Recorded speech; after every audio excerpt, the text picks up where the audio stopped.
Y sigo así, ¿verdad? Sigo manejando el texto, sigue lo que dije anteriormente, mañana,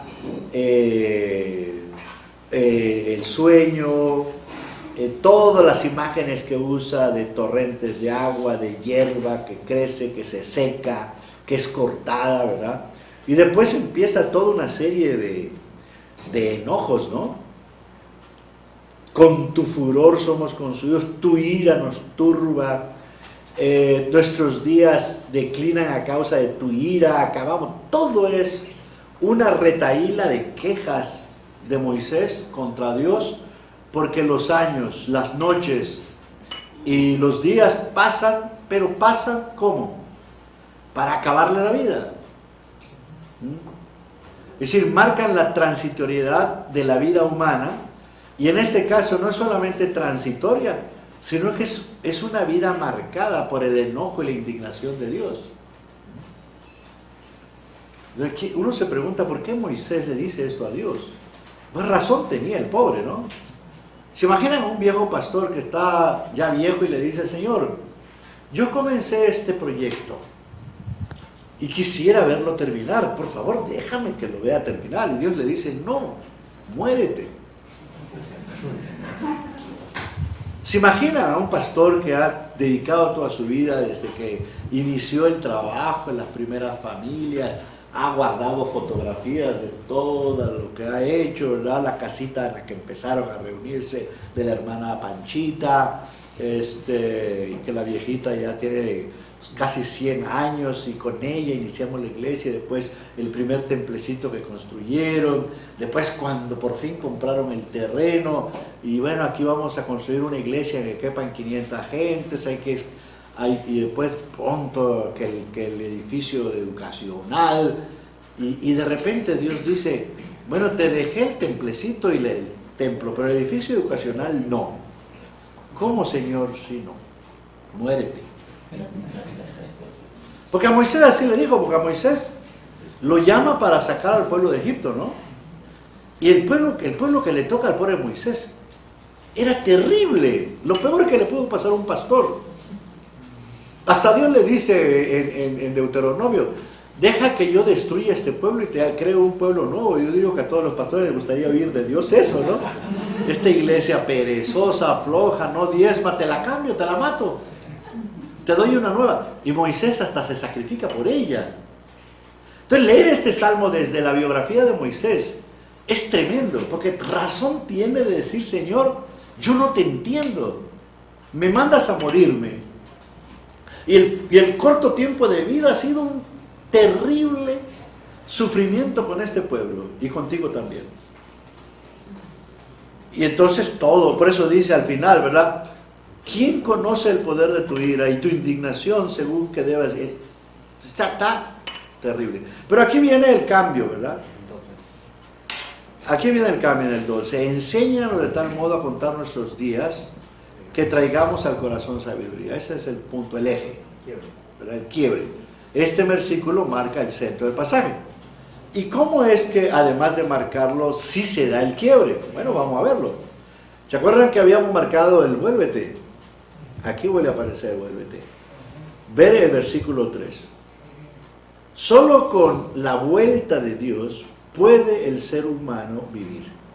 El antídoto de la vuelta al polvo es la vuelta de Dios a nosotros.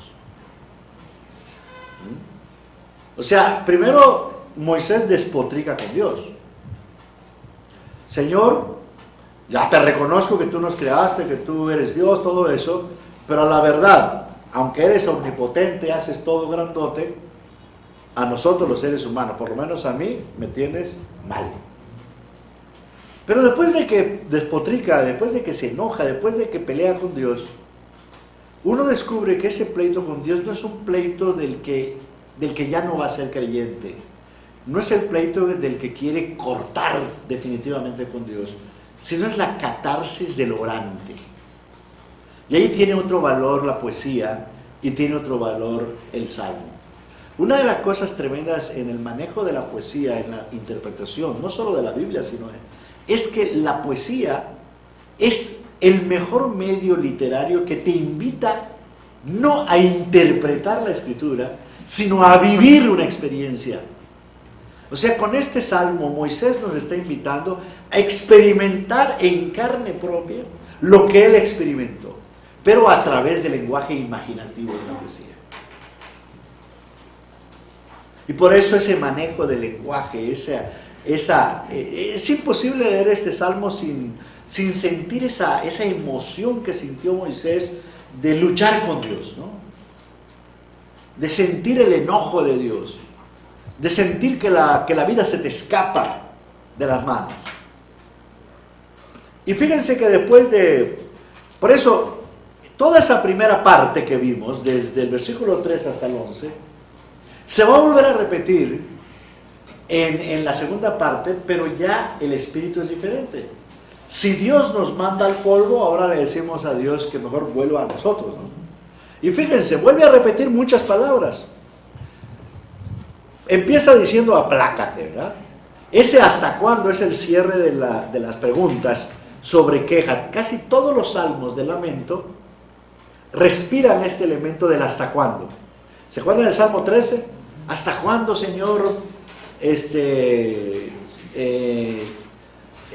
volverás el rostro de nosotros? ¿Hasta cuándo, Señor, nos vas a dar la espalda? ¿Hasta cuándo, Señor, yo voy a estar peleando conmigo mismo? ¿Hasta cuándo, Señor, mi enemigo va a triunfar sobre mí? Es parte de lo que... ¿Hasta cuándo era? Vuélvete, Señor. ¿Cuándo lo vas a hacer? Y empieza entonces ya el cambio. Aplácate para con tus siervos. Tranquilízate. Ya no seas tan iracundo con nosotros. Y empieza a citar otra vez las palabras mañana, días, ¿verdad? El antídoto contra la ira de Dios, ¿qué es? Su gesed, su misericordia. Aplácate y sácianos cada mañana con tu gesed. Dios te manda a la tumba, por lo tanto dice el salmista, de esta manera no eres solidario conmigo. Vuélvete, Señor, o sea, conviértate a nosotros, muéstranos tu solidaridad, muéstranos tu gesed. Y entonces viene el cambio.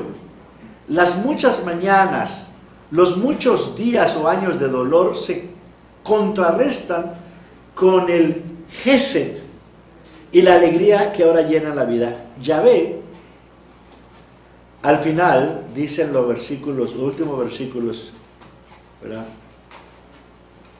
Ya no solo enseña, ¿verdad? Enséñanos a contar nuestros días, como dice el versículo 12, sino que ahora es compañero que nos pone un sí.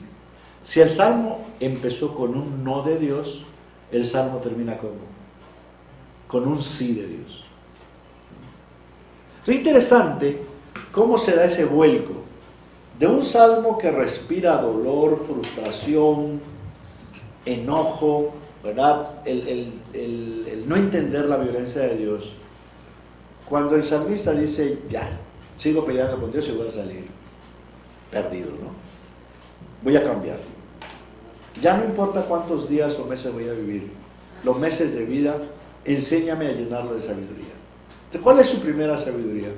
Bueno, como yo no puedo hacer nada conmigo, ahora hazlo por mí. Conviértete a nosotros, ¿no? Entonces, todo esto son puntos que van. Regresamos a las preguntas. ¿Cuál es el género literario del Salmo? Es una poesía, es un lamento, pero no es un solo lamento, es un salmo de pura catarsis.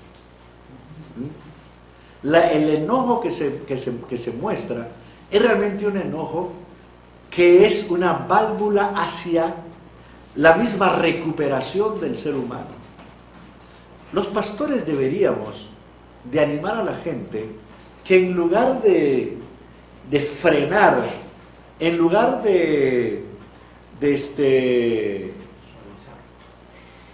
suavizar. No tanto suavizar, bueno, puede ser suavizar, pero en lugar de detener la ebullición del enojo, porque la gente nos dice, no, a Dios, ese lenguaje no se usa con Dios, ¿no? O sea, ¿a qué pastor le dice a su congregación? Bueno, cuando dice, pastor, necesito que me visite, ando mal, ¿qué te pasó? Pues perdí mi trabajo, se me enfermó esto, y peor, y para terminar de afondarla, tuve un accidente y yo fui la culpable. Dios me ha abandonado. ¿Y qué? No, pues no, estoy a punto de abandonar la iglesia. El pastor no le va a decir, hermana, ¿y por qué no te peleas con Dios y le dices todo lo que estás enojada con Él? Ay, pastor, ¿por qué me sugiere eso? Ese lenguaje no se usa, ¿no? Pero están los salmos, este salmo y otros salmos que se llaman salmos de imprecatorios, ¿se acuerdan? Esos salmos imprecatorios son para desembucharle a Dios todo el enojo que uno tiene. Como Noemí, ¿se acuerdan de Noemí? Dice, ya no me llamen la dulce, llámenme amarga porque Dios me ha amargado la vida. ¿No? Ese lenguaje está en los textos. ¿Por qué no pelearse con Dios? ¿Qué es lo que hizo Moisés? Y el pleito, en lugar de destruirnos, o destruir a Dios, no lo podemos destruir con un lenguaje así, lo que hace es salvarnos de la amargura, en lugar de